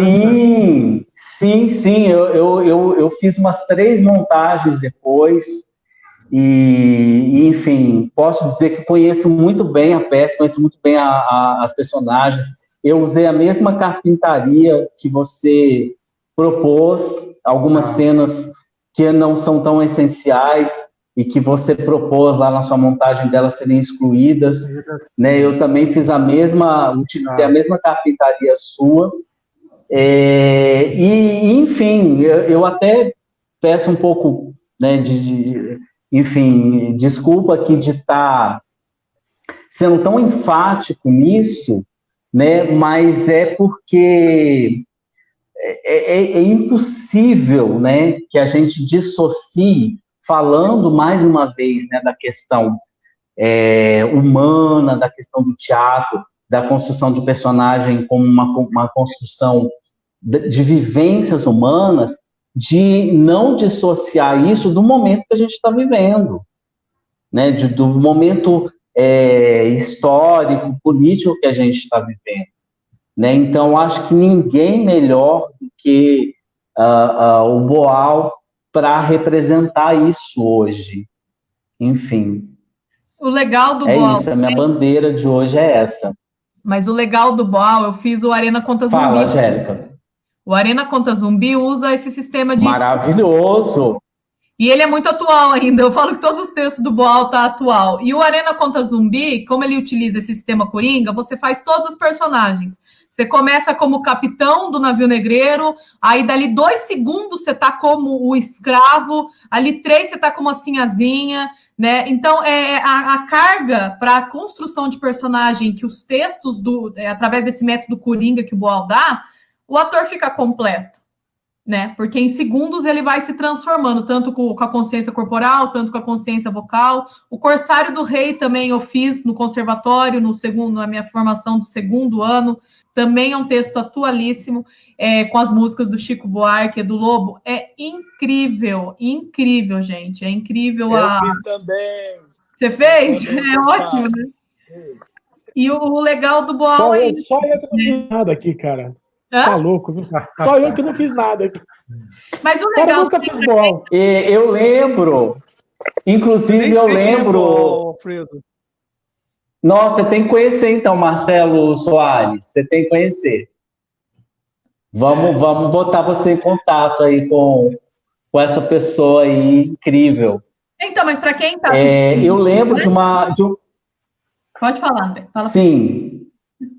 Não, fala você, meu amor, por favor. Não, falar aqui para os estudantes do teatro que estão assistindo, procurar realmente o Augusto Boal, né? Ele tem livros que a gente faz hoje em oficinas, beberam muito desses jogos que ele propunha, e daí a gente vai ir mais atrás em Brecht. Sem dúvida, recomendadíssimo. Brecht, né?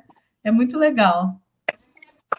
Aqueles 200 jogos para atores e não atores, sim, né? Eu acho que é assim, básico. E o teatro do oprimido, né? E toda a história do teatro oprimido, como que surgiu, do exílio, né, lá do Boal, que ele se exilou no Chile, e aí, a partir das experiências que ele começou a vivenciar ali, ele vai e constrói essa dinâmica, né, do teatro oprimido. E eu estou lembrado aqui que o Nini, ele teve uma tentativa de montagem do Arena Conta Zumbi no Guaçu, uma época que eu até comecei a frequentar uns ensaios, né, Nini? Não sei se você lembra disso. Eu estou aqui me segurando, né, para falar. Realmente é uma frustração que eu carrego até hoje. Mas estou vivo ainda e nada é impossível, né? Porque é claro que eu tenho que rever alguns conceitos, né? Claro, sem dúvida nenhuma, a gente evolui. Mas eu tenho esse espetáculo montado na minha cabeça, né? Tem tudo formatado. E eu comecei realmente a ensaiar com o pessoal do coral aqui de Mogi Guaçu, né? Porque é um musical em essência, né? Exato. E fizemos vários ensaios, começamos a dar forma, né? Mas era muito difícil reunir esse pessoal do coral. Então foi frustrante, mas mesmo os ensaios eram muito bons, muito gratificantes, né? Maravilhoso trabalhar o Boal, e a Arena para mim é fenomenal, né? Acho que é um trabalho primoroso da parte dele, né? Conta a história maravilhosamente bem, de uma forma muito bonita, né? Então, realmente me frustra não ter conseguido montar esse outro espetáculo dele, mas quem sabe, né? Eu fiz em Mogi Guaçu, com a Roseli Coelho, era diretora, no EMI, eu tinha 14 anos. Foi uma experiência, assim, incrível mesmo. Foi pelo EMI. Eu imagino. Dom Marcelo. Oi, Baixito. Essa Júlia que fala para você não chorar é aquela menininha que eu conheci, o Matheus também, é o pequenininho? Sim. Sim, A são torcida eles linda. mesmo. E por que você está chorando? É emoção de Eu não estar tô vendo chorando, saudade? não. É ela que tá me sacaneando. Não, tá escrito. Não, na Né? verdade eu sou chorão, sim, por Eu sei. essência, mas não Tem estou que ser, mesmo. Se cara. estivesse, não teria por que mentir, né? Não é Gente de cara que necessário. não é chorão. Eu pensei que Mas era emoção nossa. né? Não, sim, estou emocionado, confesso, mas olha lá, a Bia também apareceu agora, os 3 filhotes estão vendo. Mas não estou chorando, não. Havia. Ela só está me sacaneando mesmo. Estou emocionado, realmente, Mas mas é ainda não verdade, chorei. Marcelo. Tem uma coisa que você fala, eu sou chorão, mas fala pra mim, tem alguém de nós aqui que não se considera chorão? Eu acho que É difícil chorar, hein? o ator tem que ser sensível, né? Essa coisa do receber, Sim. de observar, de absorver, acaba criando isso na gente também, não tem Ah, jeito. sim, você tem que ser sensível, né? Eu Faz falo, eu choro em parte, comercial de sem Mão dúvida. Biju, cara. Vai então, se não você Não, utiliza a memória emotiva. Oi, Angélica. e um dos. A memória Então, se emotiva a gente não, se a gente não é chorão, a gente usa a memória emotiva. viu, Ah, sim. futebolisticamente falando, para quem não conhece, né? Parafraseando o famoso Vicente Mateus, memória emotiva é uma faca de 2 legumes, né?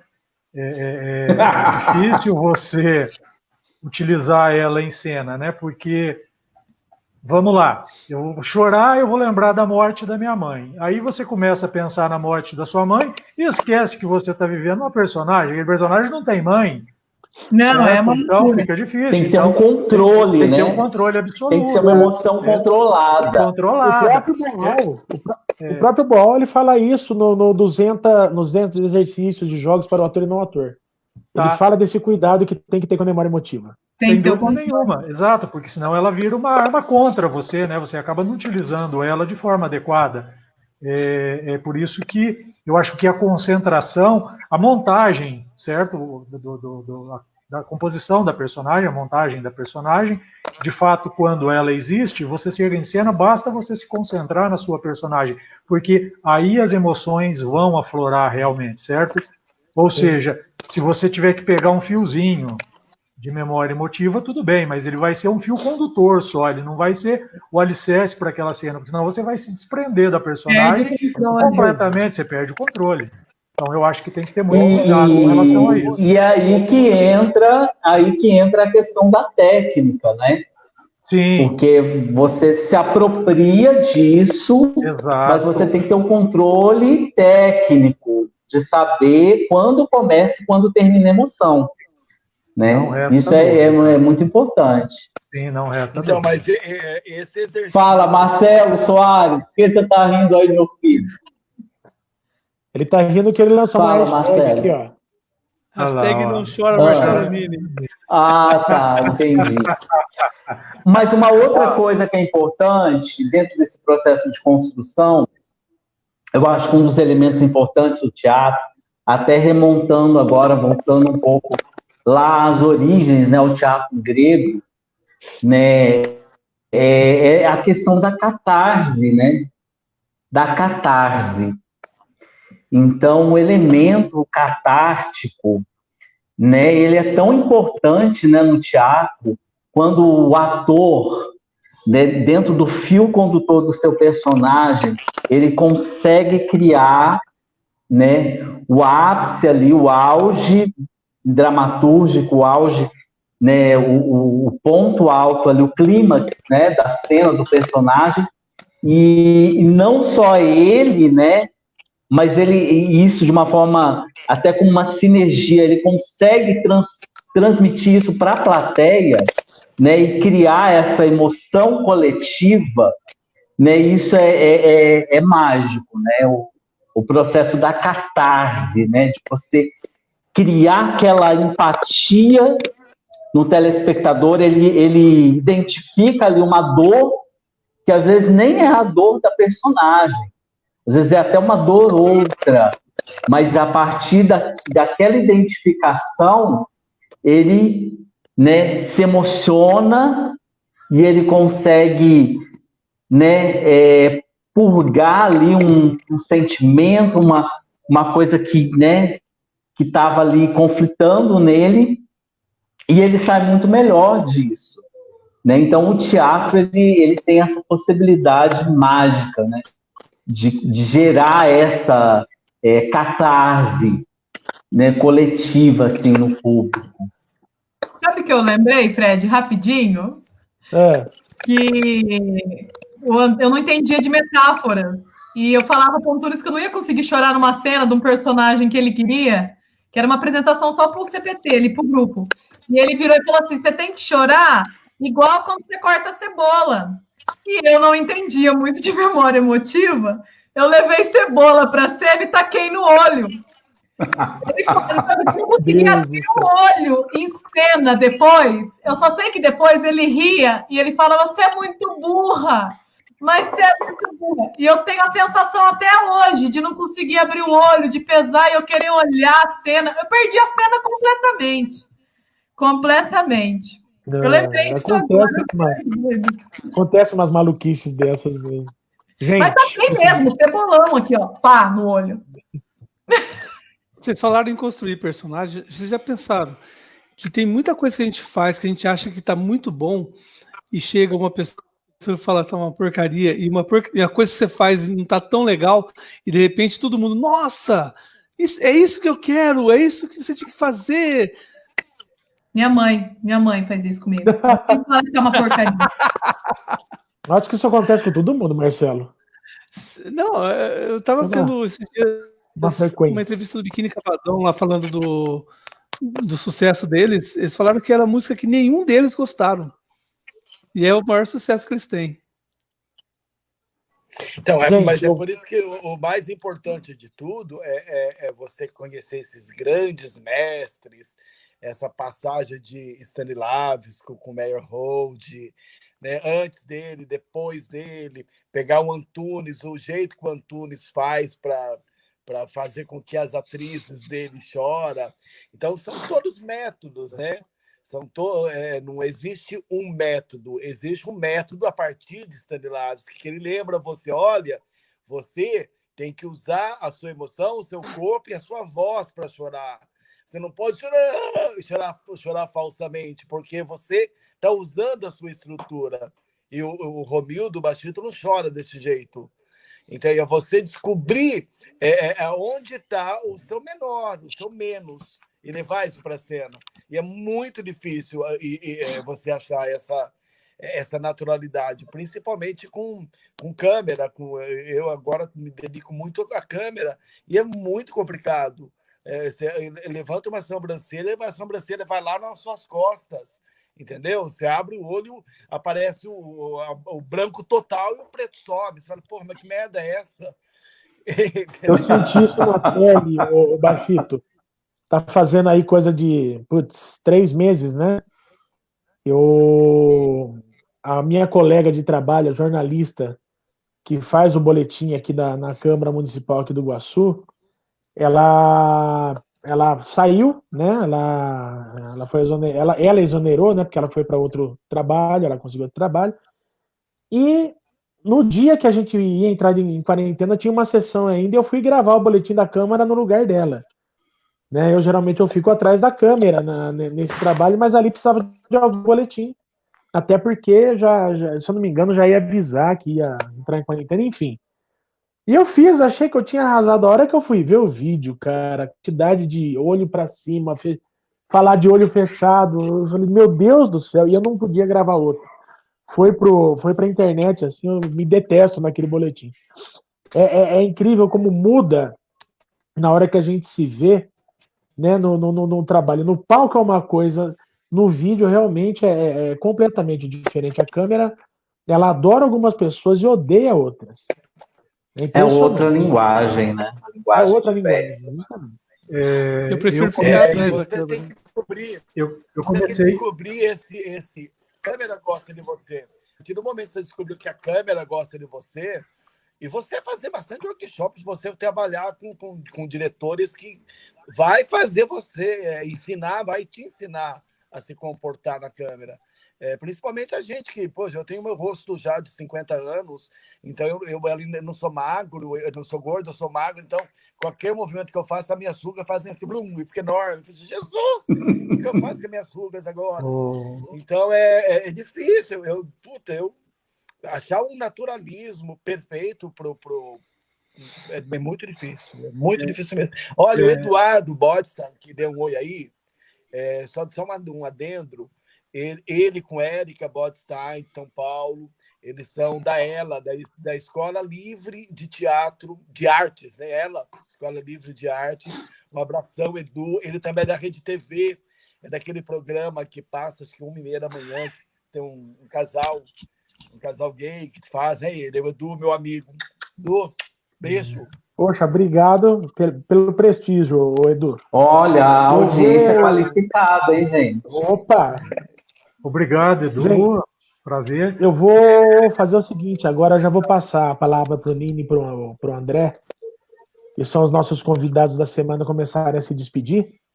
A gente já passou da 1h40 usual nossa, passamos um pouquinho já. Então, eu já vou passando a palavra para o Marcelo e para o André aí, fazer os comentários finais para a gente poder encerrar, tá bom? Rapidamente, a relação... O Marcelo, nós fizemos um espetáculo do Mulher e ele filmava, né? Quando eu fui assistir, eu descobri que eu não servia para ser ator, né? Então, eu acabei enveredando mais para a direção mesmo, né? Eu preferia me concentrar ou me dedicar à direção dos espetáculos. Eu participava mesmo quando era inevitável. Então, o Bachito falou, né? Corrobora com o que ele disse, né? Realmente é complicado. E eu realmente não gostei de me ver frente às câmeras. Quero agradecer a todos, a todas as pessoas que estão presentes, que passaram, deram um alô, um oi, o Adiel mandou alguns comentários. Concordo com ele, né, quando ele diz aqui que o importante é ser consciente e equilibrado, sem dúvida nenhuma, né? Concordo, faço minhas palavras dele, né? Gostaria de agradecer a vocês, foi um imenso prazer revê-los, Bachito, André, fazia tempo que não os via, o Alfredo, a Angélica, o Marcelo, a gente se encontrou aí mais recentemente. Me sinto muito contente por ter sido lembrado, afinal de contas faz muito tempo que eu estou ausente do meio artístico, do teatro, né? Então, realmente foi um prazer muito grande revê-los. Espero que após a pandemia a gente consiga não só se encontrar, mas quem sabe fazer até alguma coisa, uma tarde aí, umas oficinas, né, alguns jogos, lembrar um pouco da viola, eles podem fazer algumas improvisações, sei lá, em algum local público, é mais gostoso ainda, né, para dar uma sacudida no corpo e na alma. Vai fazer muito bem, assim como fez a live hoje para mim. Muito obrigado, agradeço a todos. Valeu pela Poxa, que bom. Fico contente. Desculpa, Marcelo, eu não concordo com você, não, viu? Não, né? Eu não concordo. Você era muito bom no palco, você dava segurança pra gente. E assistir vídeo, assistir nossas peças, eu me acho ridículo também. Eu acho que isso é normal, cara. Isso é normal. Você dava muita segurança, decorava texto facilmente. Era gente boa no palco, era bom trabalhar com você. Muito obrigado, foi uma grande honra, né? Você sabe muito disso. De nada, a honra foi minha. Obrigado, Marcelo. Você está sempre, vai estar sempre no meu coração, né? Um grande abraço a todos, gente. Beijos. E eu assim, agradeço muito a você, Nini, porque quando a gente saía para cumprimentar o público, a plateia vinha abaixo quando aparecia eu com você, porque a gente era muito engraçado. Sim, sem dúvida. Era muito engraçado. Meu parceiro. Obrigado, Machito. Grande abraço. Foi muito bom trabalhar com vocês todos, né? Foi muito bom trabalhar com vocês. Bom, muito obrigado. ao Alfredo por esse convite. Eu me sinto honrado de estar aqui, de poder dividir, né, essas experiências, de poder compartilhar, e foi incrível, né? Eu nem vi o tempo passando, né? A gente foi um bate-papo maravilhoso. E, enfim, é agradecimento mesmo. Eu acho que é gratidão. Muito bom rever o Nini. O Nini tem uma importância fundamental na minha vivência de teatro, né? Eu acho que ele me ensinou muitas coisas importantíssimas. Sim, sim. Você não faz ideia, Nini, quanto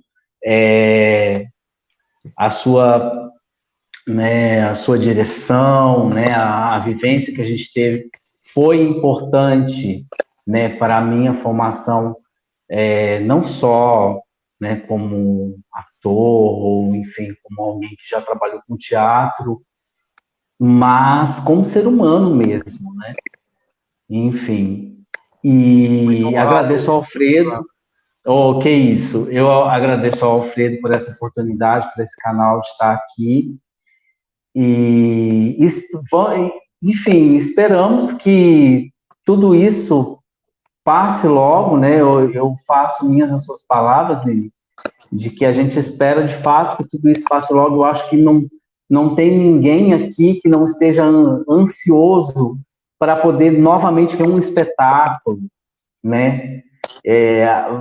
Ter contato lá no público, ver peças, né?